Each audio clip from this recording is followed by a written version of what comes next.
जय गुरुदेव। Class 12 students, आज हम पढ़ेंगे धर्मवीर भारती का पाठ काले मेघा पानी दे। काले मेघा पानी दे तर्क और विश्वास के संघर्ष पर आधारित एक संस्मरण है। विज्ञान तर्क के सहारे चलता है, लोक विश्वास जीवन में आवश्यक है। तो इसी द्वंद्व को इस पाठ में दर्शाया गया है।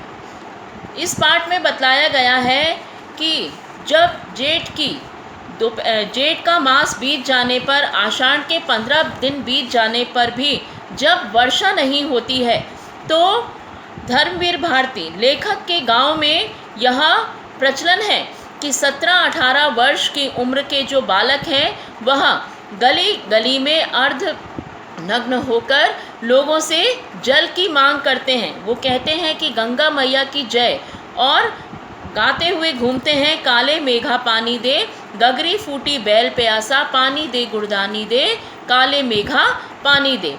और उन्हें गांव के लोग इंद्र सेना या मेंढक मंडली अपनी अपनी रुचि के अनुसार कहते हैं। जिन लोगों को उनका नंग-धड़ंग होकर इस प्रकार से गली में घूमना पसंद नहीं था, वह उन्हें मेंढक मंडली कहते हैं। लेखक कहते हैं कि उसका भी इन सब बातों पर विश्वास नहीं है। वह आर्य समाजी संस्कारों में पला बढ़ा है और स्वयं कुमार सुधार सभा का उपमंत्री है, इसलिए इन बातों में वह विश्वास नहीं रखता है। लेकिन लेखक के पड़ोस में रहने वाली जीजी, जो उसे अथाह स्नेह करती हैं, अपने पुत्र और बहू से भी ज़्यादा उसे मानती हैं, सारे धार्मिक अनुष्ठान उसी के हाथों करवाती हैं, जिससे कि सारा पुण्य उसी को प्राप्त हो। वह जीजी जब उससे इस प्रकार से पानी मेंढक मंडली पर डालने के लिए कहती हैं, तो वह मना कर देता है।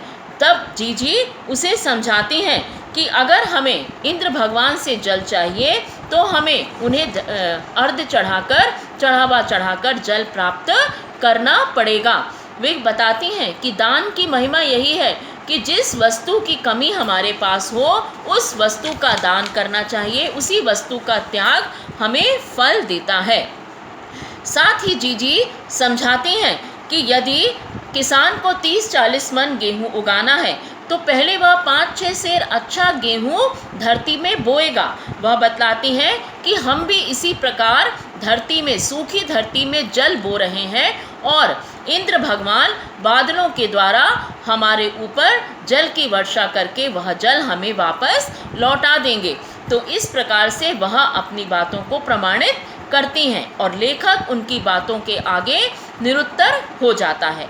लेखक बताते हैं कि इस घटना को 50 वर्ष हो गया है, परंतु उनके मन पे यह बात आज भी ज्यों की त्यों दर्ज है। लेखक अंत में यह प्रश्न करते हैं कि लोग अपने देश के लिए कुछ नहीं करते, केवल मांगे करते हैं, भ्रष्टाचार की बात करते हैं, स्वयं भी इस भ्रष्टाचार में लिप्त रहते हैं। तो लेखक कहते हैं कि हमारे देश में संसाधनों की कोई कमी नहीं है, लेकिन यही भ्रष्टाचार है जो कि सही लोगों तक सही चीज़ों को पहुंचने देता नहीं है। तो लेखक प्रश्न करते हैं कि आखिर यह स्थिति कब बदलेगी।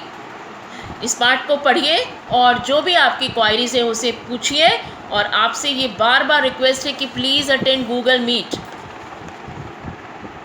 जय गुरुदेव।